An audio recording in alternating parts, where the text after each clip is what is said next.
கர்த்தருடைய பரிசுத்த நாமம் மகிமைப்படுவதாக. Today's promise verse is taken from Hebrews chapter 11 verse 6.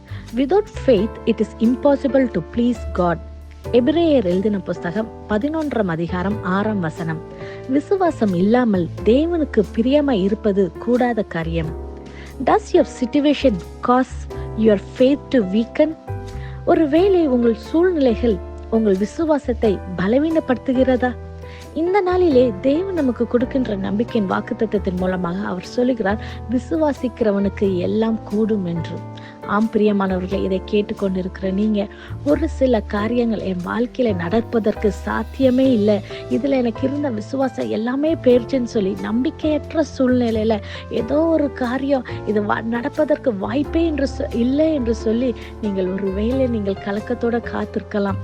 ஆனால் இந்த நாளிலே கர்த்தர் சொல்லுகிறார், நீங்கள் சூழ்நிலைகளை பார்க்காமல் நீங்கள் கர்த்தரை நோக்கி பார்க்கும்போது முடியாத காரியங்களை அவர் முடிய செய்கிற தேவனாக, வழி இல்லாத இடங்களில் கூட வழி செய்பவராய் கர்த்தர் இந்த நாளிலே உங்களுக்கு வாசல்களை திறக்க அவர் வல்லவராய் இருக்கிறார். ஆனால் நீங்க என்ன செய்யணும்? உங்களுடைய முழு விசுவாசத்தை நீங்கள் கர்த்தர் மேலில் நீங்கள் வைக்கும்போது நிச்சயமாக கர்த்தர் இந்த நாளிலே புதிய கதவுகளை உங்களுக்கு திறக்க அவர் வல்லவர் உள்ள தேவனாக இருக்கிறார். பிரியமானவர்களே, நீங்கள் விசுவாசத்தோட சொல்றீங்களா, கர்த்தர் எனக்காக யாவையும் செய்து முடிப்பார். சூழ்நிலைகளை பார்த்தால் நீங்கள் விழுந்து போயிருவீங்க. ஆனா நீங்க தேவன் மேல பற்றுதலா இருக்கும்போது நிச்சயமாக அதுக்கேற்ற பலனை கர்த்தர் தருவார்.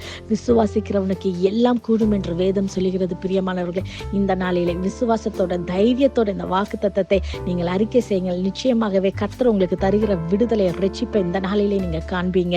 Do not allow your situation to define your faith. Circumstance may change, people may fail, and answer may seem delayed, but God remains faithful. Faith is choosing to trust God even when you can't see the outcome. Trust Him and hold on to your faith and receive your miracle today.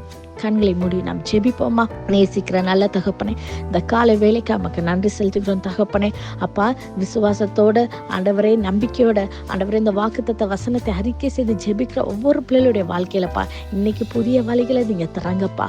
ஆண்டவரே, முடியாதுன்ற காரியங்களை முடிய செய்கிற தேவனாக பிள்ளைகளுடைய விசுவாசத்தை வர்த்திக்க பண்ணி ஆண்டவரே அவங்களை நன்மையால திருப்தியாக்குங்கப்பா. இயேசுவின் மூலம் ஜெபிக்கிறோம். ஜெபம் கேட்டபடியால் ஆமென். God bless you.